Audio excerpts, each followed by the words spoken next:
വൈകുന്നേരം ചായയുടെ കൂടെ കഴിക്കാൻ പറ്റുന്ന, പെട്ടെന്ന് ഉണ്ടാക്കിയെടുക്കാൻ പറ്റുന്ന, നമ്മുടെ വീട്ടിൽ എപ്പോഴും ഉണ്ടാകുന്ന സാധനങ്ങൾ വെച്ചിട്ട് വളരെ പെട്ടെന്ന് ഉണ്ടാക്കിയെടുക്കാൻ പറ്റുന്ന ഒരു പലഹാരത്തിൻ്റെ റെസിപ്പിയാണ് കാണിക്കുന്നത്. വലിയ സാധനങ്ങളുടെ ആവശ്യമൊന്നുമില്ല, വീട്ടിലുണ്ടാകുന്ന സാധനങ്ങൾ മാത്രം മതി. എളുപ്പത്തിൽ ഉണ്ടാക്കിയെടുക്കാൻ പറ്റും. ചൂട് ചായയുടെ കൂടെ കഴിക്കാൻ ആയിട്ട് നല്ല ടേസ്റ്റി ആയിട്ടുള്ള പലഹാരമാണ്. കുറച്ച് ടൊമാറ്റോ സോസ് കൂടി കൂട്ടി കഴിച്ചാൽ ഒന്നുകൂടെ നല്ല ടേസ്റ്റാണ്. ഈ റെസിപ്പി കണ്ടുകൊണ്ടിരിക്കുന്നതിൻ്റെ ഇടയിൽ വീഡിയോ ഇഷ്ടപ്പെടുകയാണെങ്കിൽ ഒന്ന് ലൈക്ക് ബട്ടൺ ഒന്ന് ക്ലിക്ക് ചെയ്യുകയും സബ്സ്ക്രൈബ് ഒന്ന് ചെയ്തേക്കുകയും വേണേ.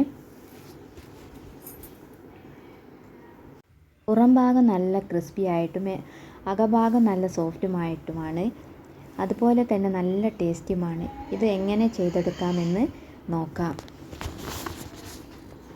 റെസിപ്പിയുടെ വീഡിയോയിലോട്ട് പോകാം. അതിനായിട്ട് 2 മീഡിയം സൈസ് ഉരുളക്കിഴങ്ങ് തൊലികളെല്ലാം കളഞ്ഞ് കഴുകി വൃത്തിയാക്കി എടുത്തിട്ടുണ്ട്. ഇതിൻ്റെ അളവ് 250 ml കപ്പിൻ്റെ 1 കപ്പ് ഉരുളക്കിഴങ്ങാണ്. അതിലേക്ക് 1/4 കപ്പ് വെള്ളം ഒഴിച്ചിട്ട് ഒന്ന് അരച്ചെടുക്കാം. തരികളില്ലാതെ അരച്ചെടുക്കാം.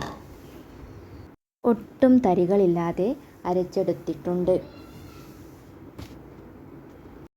അതേ സെയിം കപ്പിന് തന്നെ എല്ലാ ഇൻഗ്രീഡിയൻസും എടുക്കാനായിട്ട് നോക്കാം. ഉരുളക്കിഴങ്ങ് എടുത്തിട്ടുള്ള അതേ കപ്പിൽ 1 കപ്പ് ചോറ് എടുക്കാം. അതിനുശേഷം ചോറ് ഒന്ന് അരച്ചെടുക്കാം. കുറച്ച് തരിയോട് കൂടി അരച്ചെടുക്കാം. അരച്ചെടുത്ത മിക്സ് ഒരു ബൗളിലേക്ക് ഇട്ട് കൊടുക്കുകയാണ്. ഇതേപോലെയാണ് വേണ്ടത്. ഇനി ഒരു 1/4 കപ്പ് ക്യാരറ്റ് ഗ്രേറ്റ് ചെയ്തതും കൂടി എടുത്തിട്ടുണ്ട്. അതുകൂടി അതിലേക്ക് ചേർത്ത് കൊടുത്തിട്ടുണ്ട്. പിന്നെ അതിലേക്ക് 1/4 കപ്പ് സവാള ചെറുതായിട്ട് കട്ട് ചെയ്തത് കൂടി ചേർത്ത് കൊടുത്തിട്ടുണ്ട്. സവാള വളരെ കുറച്ച് അളവിൽ ചേർത്ത് കൊടുത്താൽ മതി. പിന്നെ അതിലേക്ക് 2 ടേബിൾ സ്പൂൺ ഇഞ്ചി ചെറുതായിട്ട് കട്ട് ചെയ്തതും, പിന്നെ ഒരു പച്ചമുളക് ചെറുതായി കട്ട് ചെയ്തതും, 2 തണ്ട് കറിവേപ്പില ചെറുതായി കട്ട് ചെയ്തതും കൂടി അതിലേക്ക് ഇട്ട് കൊടുക്കാം. എന്നിട്ട് നല്ലതുപോലെ ഇളക്കി യോജിപ്പിച്ചതിന് ശേഷം ആവശ്യത്തിനുള്ള ഉപ്പ് കൂടി അതിലേക്ക് ഇട്ട് കൊടുക്കാം. ഉപ്പ് ലാസ്റ്റ് ഇട്ട് കൊടുത്താൽ മതി. ഉപ്പിൽ നിന്ന് വെള്ളം ഇറങ്ങി മാവ് ലൂസായി പോവും. അതുകൊണ്ട് ലാസ്റ്റ് ഇട്ട് കൊടുത്താൽ മതി കേട്ടോ. പിന്നെ അതിലേക്ക് വേണ്ടത് 2 ടേബിൾ സ്പൂൺ അരിപ്പൊടിയും 2 ടേബിൾ സ്പൂൺ മൈദയും കൂടി ചേർത്ത് കൊടുക്കാം.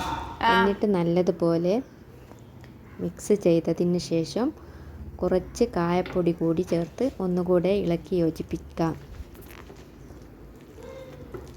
ലാസ്റ്റ് കുറച്ച് മല്ലിയില കൂടി അതിൻ്റെ മുകളിലിട്ട് കൊടുക്കാം.